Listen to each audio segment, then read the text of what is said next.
So we're going to learn some of the ceramic techniques that would be applicable in schools, and starting with the resources, the focus.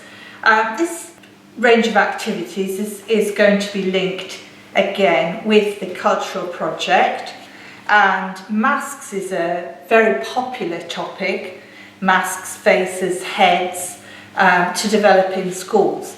Now, starting points visually, I've got my batik face, that Ethiopian Omo Valley, rather sort of carnivalesque face, and also a couple of the original source images from the Omo Valley faces.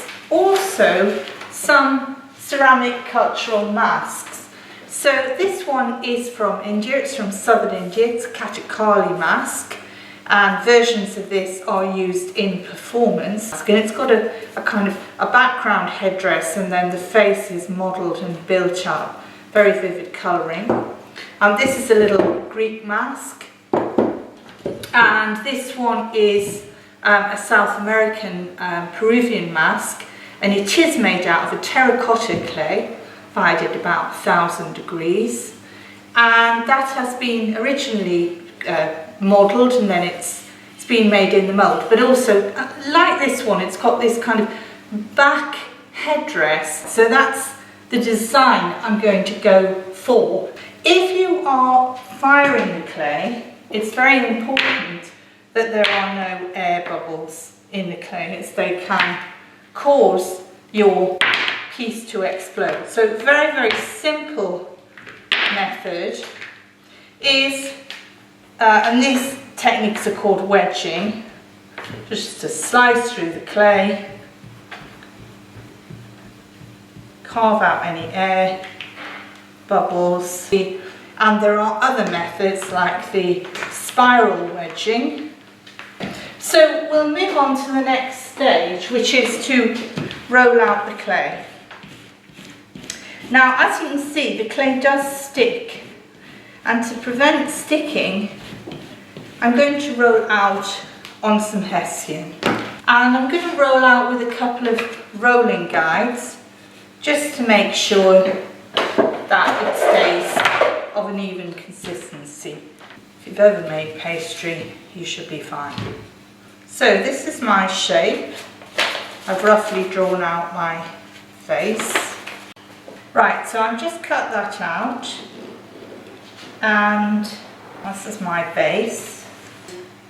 Just use the rubber kidney to get a good surface. I'm pinching from both the inside and the outside, and this is going to be the central face.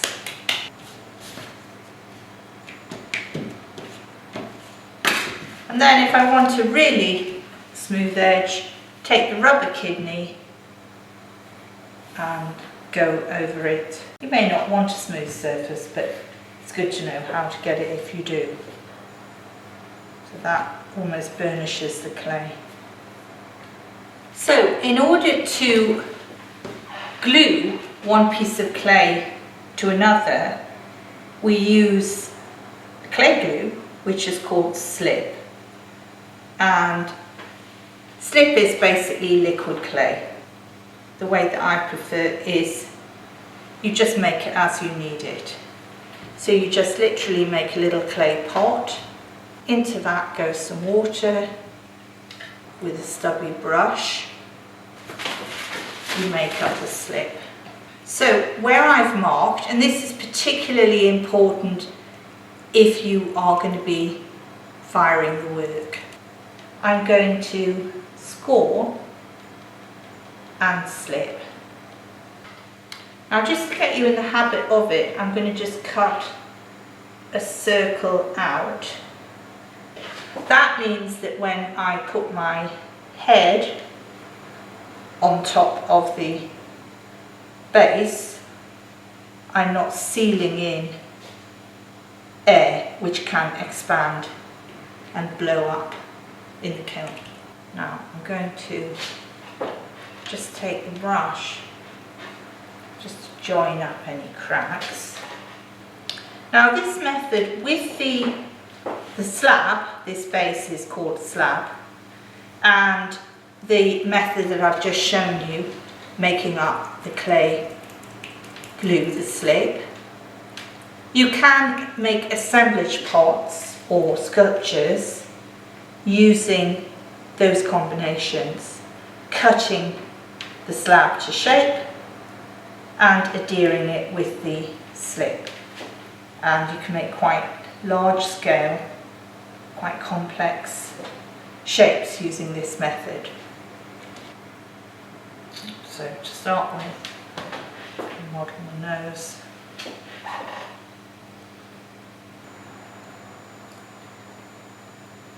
It's a mask rather than a face, so some of the features are very exaggerated.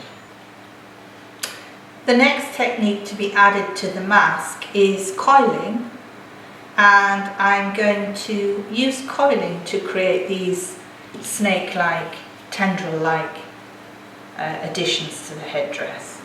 So first of all, just taking a piece of clay and shaping it into a rough coil in my hand, and then moving from the centre out, gently roll the clay to create a coil. It's a thin coil that I want in this instance.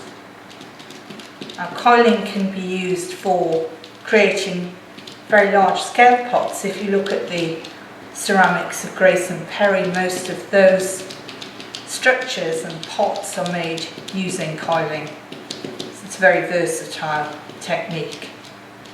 So in this case, I'm going to use it to create these frond, snake-like shapes, and just mark on so I can score. I've already created a background surface with this metal buckle. Could use a stone, a shell, wood, any surface could be pressed in. And then I create further coils using the same method.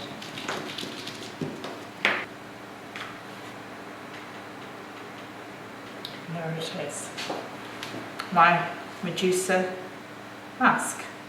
So the techniques of hand building, slab, coil, pinch, modelling, can be combined, and I'm now going to show you how to create a coil pot that uses, to start with, a slab base and then builds up with coils.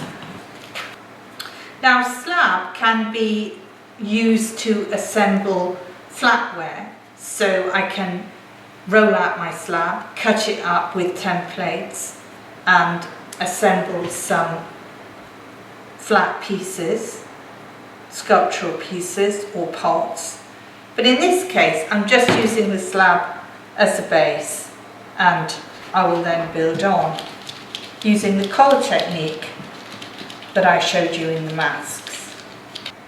If I'm adding coils, I don't need to score and slip. I just blend the coils, just bring the sides of the base up to the coil. I'm coiling from the centre out. Remembering the health and safety issues, if you have skin allergy, you would use either a barrier cream or fine gloves, and you would ensure that you keep the surface free of dust. I've just given a wipe over as I would do regularly to prevent dust gathering on the surface. And you just carry on adding coils until you have the required height. So, welcome to ceramics.